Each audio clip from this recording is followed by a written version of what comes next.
तो हम लोग अब जो चैप्टर स्टार्ट कर रहे हैं केमिकल काइनेटिक्स, इसका फर्स्ट क्वेश्चन लिया गया है। फर्स्ट क्वेश्चन में क्या कह रहा है, फ्रॉम द रेट एक्सप्रेशन, ये हुआ हमारा rate expression. This is called rate expression. From rate expression for the following reactions determine the order of reaction and the dimensions of the rate constant. Dimensions का मतलब हो गया उसका unit जो है हमको डिटरमाइन करना है। ठीक है, तो बहुत ही इजी क्वेश्चन है, ये पढ़ाया गया तो उसमें आपको समझ में आना चाहिए। केमिकल रिएक्शन है, 3NO मतलब नाइट्रिक एसिड का जो है डिकम्पोजिशन कराया गया है। ठीक है, तो जब डिकम्पोजिशन किया गया है तो die nitrogen oxide and nitrogen dioxide बना है, ये दो प्रोडक्ट बना है। और इस केमिकल रिएक्शन के लिए रेट एक्सप्रेशन लिखा गया है। तो रेट एक्सप्रेशन बताया जा चुका है कि रेट एक्सप्रेशन कैसे निकालते हैं। रेट एक्सप्रेशन क्या है, it is directly proportional to the concentration of the reactant. Directly proportional to the concentration of the reactant raised to some power, and this power is decided experimentally, not the theoretically। ठीक है ना, तो यही rate expression है। Rate is directly proportional to the concentration of the reactant. This is one of the reactant NO, so directly proportional to the concentration of nitric oxide, which is raised to some power, that is square। ये 2 जो आया है ये experimentally आया है। तो concentration के ऊपर जो पावर लिखते हैं ना, वो हम लोग एक्सपेरिमेंटली डिसाइड करते हैं, थियोरेटिकली डिसाइड नहीं करते। यहाँ पर आप देखेंगे तो इसका कोएफिशिएंट कितना है, 3 है। यहाँ पर 3 होना चाहिए थियोरेटिकली, लेकिन जब रेट एक्सप्रेशन लिखते हैं तो उसमें जो कॉन्सेंट्रेशन यूज करते हैं उसको हम लोग प्रैक्टिकली एक्सपेरिमेंटली डिटरमाइन करते हैं। इसीलिए यहाँ पर रेट एक्सप्रेशन में हम कोएफिशिएंट होना ज़रूरी नहीं है। ठीक है ना, कभी बहुत टाइम जो है कोएफिशिएंट से भी वही बोलेगा जो यहाँ पर पावर है, लेकिन अभी तो डिफरेंट है। बहुत जगह सेम भी मिलेगा, लेकिन इसका मतलब नहीं है कि हम रेट कोएफिशिएंट को ही एक पावर के रूप में यूज करेंगे। इसलिए कोएफिशिएंट नहीं है यहाँ पर, देख रहे 2 है, ये एक्सपेरिमेंटली डिटरमाइन किया गया है। तो ऑर्डर ऑफ रिएक्शन की पढ़ाई जब हुई उसमें जो डिस्कशन किया गया उसको रिकलेक्ट करेंगे, आपको समझ में आ जाएगा। अब कहता है कि आप ऑर्डर ऑफ रिएक्शन बताइए, determine there order of reaction. तो ऑर्डर ऑफ रिएक्शन कुछ नहीं है, जितना भी रिएक्टेंट है उसका जो पावर है, sum of the power of the concentration of the reactant is known as order of reaction. Order of reaction क्या है, sum of the power sum of the power raised over the concentration in the rate expression। Rate expression में जो concentration terms use किया गया है उसके ऊपर जो पावर दिया गया है वही पावर जो है ऑर्डर ऑफ रिएक्शन होता है। तो ऑर्डर ऑफ रिएक्शन यहाँ साफ दिख रहा है कि 2 है। ठीक है, तो इसके लिए हम लोग ऑर्डर ऑफ रिएक्शन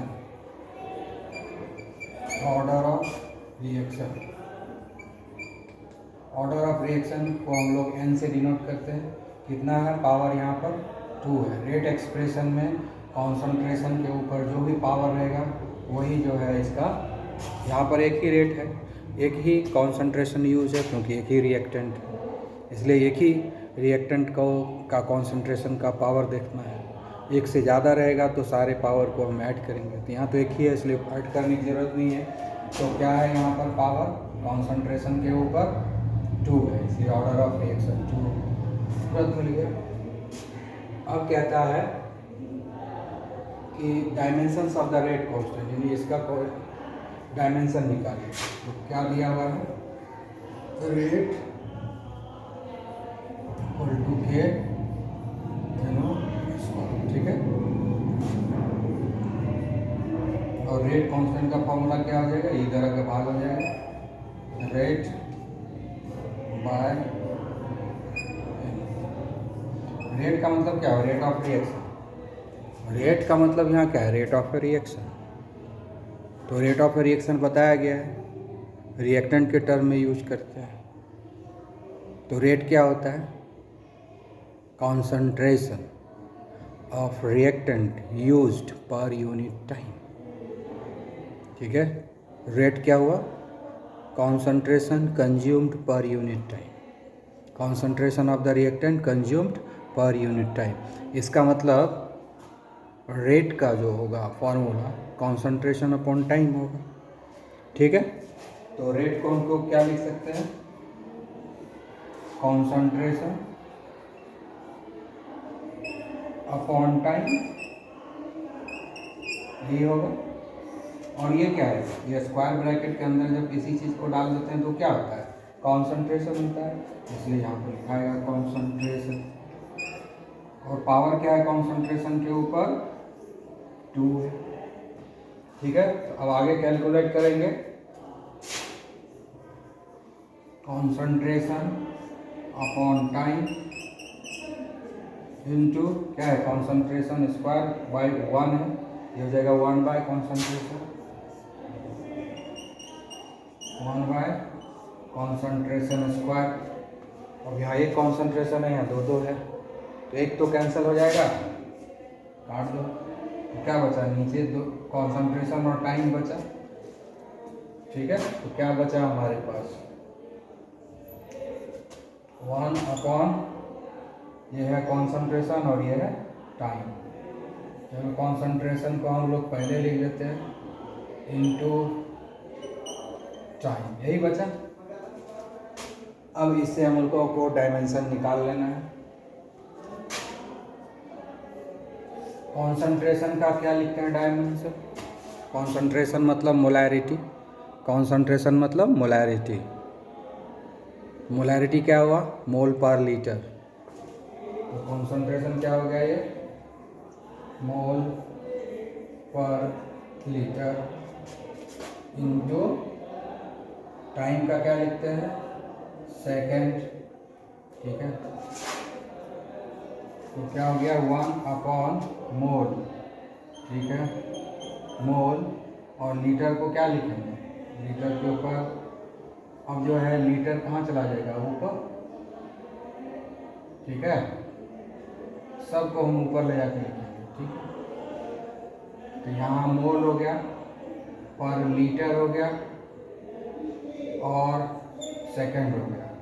मोल पर लीटर सेकंड के लिए एस लिखे, और सारे को हम ऊपर ही लिखेंगे। ये ऊपर जाएगा तो पॉजिटिव हो जाएगा लीटर, और ये पर मोल हो जाएगा लीटर पर मोल पर सेकंड। यही आंसर हुआ, यही हुआ डायमेंशन। ये क्या है? डायमेंशन, यही है डायमेंशन। तो रेट कांस्टेंट का डायमेंशन क्या हुआ? लीटर पर मोल पर सेकंड, यही है डायमेंशन। ठीक है, बहुत ही आसान है, कोई दिक्कत नहीं। अब देखिए नेक्स्ट क्वेश्चन है सेकंड। इसमें भी वही ऑर्डर ऑफ रिएक्शन निकालना है और डायमेंशन निकालना है रेट कांस्टेंट का। केमिकल रिएक्शन डिफरेंट है, reaction between hydrogen peroxide and iodide in acidic medium gives you the water and I3-। ठीक है, अब देखिए कि इस केमिकल रिएक्शन में ये एक रेडॉक्स रिएक्शन है और इसका रेट एक्सप्रेशन दिया हुआ है। तो रेट एक्सप्रेशन दिया हुआ है, तो रेट क्या होता है? Rate is directly proportional to the concentration of the reactant raise to some power, यही है। तो यहाँ पर क्या है? रेट है 1 2 3, 3 रिएक्टेंट है। और हम बता चुके हैं कि जो रेट एक्सप्रेशन में जो कॉन्सेंट्रेशन के ऊपर पावर लिखा जाता है वो हम एक्सपेरिमेंटली डिटरमाइन करते हैं, ना कि थियोरेटिकली। तो हमको यहाँ पर कॉफिशिएंट क्या है केमिकल इक्वेशन है उससे कोई लेना देना नहीं है, जो प्रैक्टिकली आएगा वही लिखेंगे। तो रेट एक्सप्रेशन में आप देख सकते हैं कि H2O2 के ऊपर पावर 1 है और आयोडाइड आयन के ऊपर भी पावर 1 है। यहाँ कुछ नहीं लिखा है, इसका मतलब पावर 1 है। ठीक है, कॉफिशिएंट में यहाँ 1 भले, लेकिन यहाँ तो 3 है, लेकिन 3 पावर यहाँ नहीं है। यहाँ भले सेम हो रहा है, यहाँ 1 है तो यहाँ पर भी पावर 1 है, सेम हो रहा है, लेकिन यहाँ तो सेम नहीं हो रहा है। और इसका कोई यहाँ पर नहीं लिखा हुआ है। इसका मतलब क्या हुआ कि रेट ऑफ रिएक्शन इसके ऊपर हाइड्रोजन आयन कॉन्सेंट्रेशन के ऊपर डिपेंड नहीं करता है, मतलब हाइड्रोजन आयन के ऊपर पावर 0 होगा, इसलिए वो लिखा नहीं है।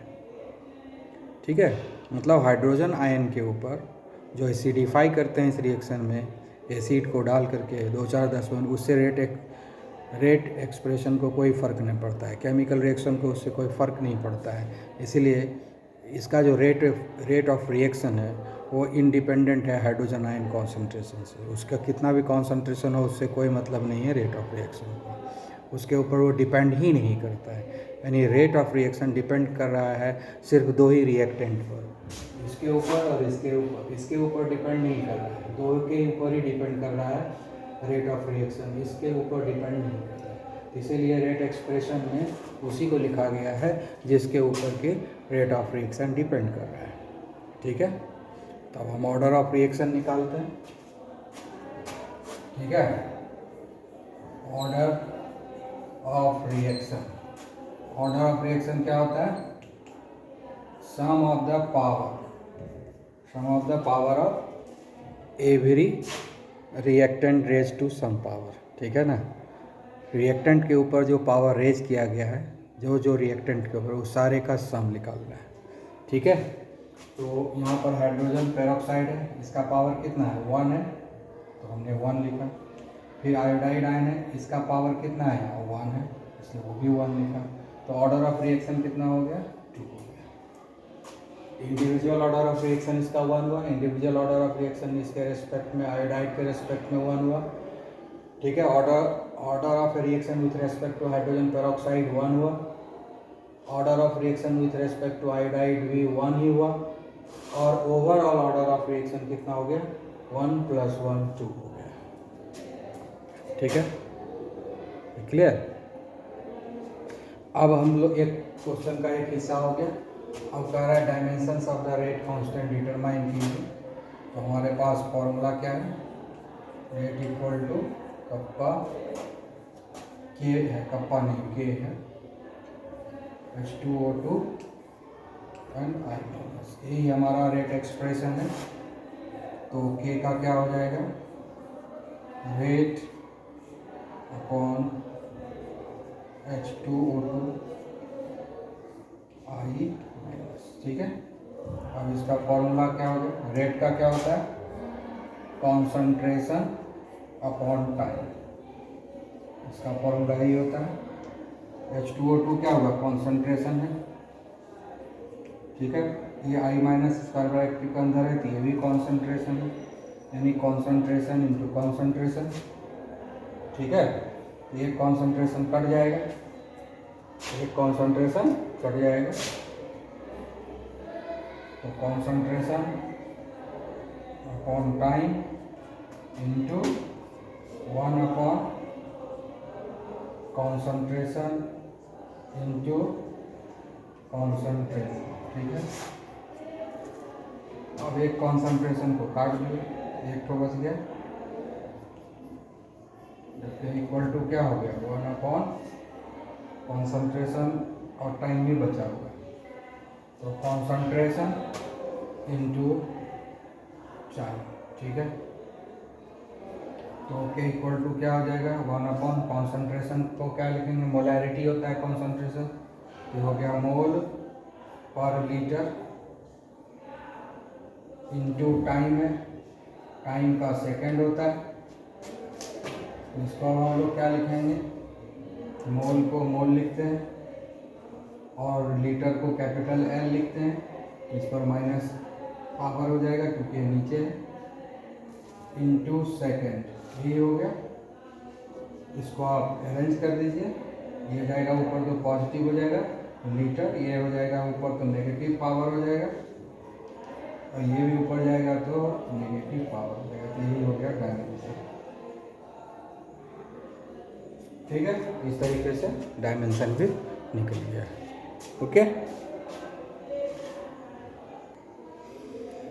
ओके, यह भी उसी तरह का क्वेश्चन है। एक केमिकल इक्वेशन दिया हुआ है, ऑर्डर ऑफ रिएक्शन निकालना है, रेट एक्सप्रेशन दिया हुआ है, और रेट एक्सप्रेशन में जो rate is directly proportional to the concentration of acetaldehyde raise to power 3/2। 3/2 इसका कोफिशिएंट तो है नहीं, लेकिन पावर 3/2 है। तो इससे समझ सकते हो कि हम एक्सपेरिमेंटली डिटरमाइन किया गया है यहाँ पर, यहाँ भी थियोरेटिकली डिटरमाइन नहीं किया गया है। तो कॉन्सेंट्रेशन के ऊपर जो रेट एक्सप्रेशन में पावर दिया जाता है वो एक्सपेरिमेंटली डिटरमाइन किया जाता है, ना कि थियोरेटिकली। और जो पावर होता है वही उसका ऑर्डर ऑफ रिएक्शन होता है, इसलिए ऑर्डर ऑफ रिएक्शन बड़ा आसानी से यहाँ निकल गया। ठीक है, order of reaction, overall order of reaction को एन बोलते हैं। तो यहाँ पर तो एक ही है, कॉन्सेंट्रेशन एक ही रिएक्टेंट का, एक ही रिएक्टेंट है, तो इसका ऑर्डर ऑफ रिएक्शन होगा 3/2 = 1.5। तो ऑर्डर ऑफ रिएक्शन क्या है, हमेशा एक्सपेरिमेंटली डिटरमाइन किया जाता है, ना कि थियोरेटिकली और मैथमेटिकली। ठीक है, अब हम लोग को निकालना है डायमेंशन इसका, रेट कांस्टेंट का। ठीक है, तो रेट कांस्टेंट का डायमेंशन क्या होगा, K = ये आके इधर डिवाइड हो जाएगा, रेट ये आके इधर डिवाइड होगा, रेट अपॉन CH3CHO एसिटल्डिहाइड है रेज टू द पावर 3/2। ठीक है, तो रेट का क्या हो गया, कॉन्सेंट्रेशन अपॉन टाइम, और ये क्या है, कॉन्सेंट्रेशन है तो कॉन्सेंट्रेशन लिखेंगे, कॉन्सेंट्रेशन अपॉन 3/2।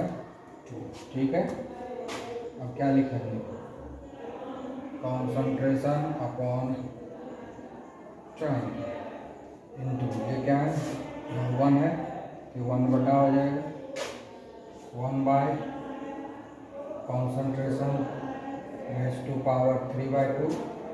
इसको लिख सकते हैं, concentration upon time into 1 concentration into concentration to the power half, लिख सकते हैं। 3/2 क्या होता है, 1 + हाफ, तो कॉन्सेंट्रेशन के पावर 1 हो गया, कॉन्सेंट्रेशन हाफ इधर लिखे, दोनों पावर जुड़ जाएगा, गुना है दोनों। ठीक है, तो ये कॉन्सेंट्रेशन कट गया, तो बच गया क्या हमारे पास, 1 upon concentration raise to the power half concentration. ठीक है, इसके ऊपर पावर हो गया हाफ। ठीक है, ठीक है, इंटू टाइम, तो हम लोग क्या लिखेंगे, 1 अपॉन कॉन्सेंट्रेशन का क्या होता है, मोल पर लीटर, मोल पर लीटर क्या हो गया, पावर हाफ हो गया, इंटू टाइम के लिए क्या लिखेंगे, सेकेंड। अब इधर क्या लिखेंगे, मोल के ऊपर भी पावर हाफ है, मोल टू द पावर हाफ, उसका लीटर हो जाएगा, लीटर के लिए L कैपिटल लिखेंगे, नीचे ऊपर जाएगा तो माइनस होगा, और हाफ इसके ऊपर भी पावर है, ये हो गया -1/2 और ये सेकेंड हो गया। ठीक है, उसके बाद क्या होगा, सब ऊपर जाएगा, क्या होगा, ये पॉजिटिव हो जाएगा, लीटर हाफ, मोल पर मोल हाफ एंड पर सेकेंड।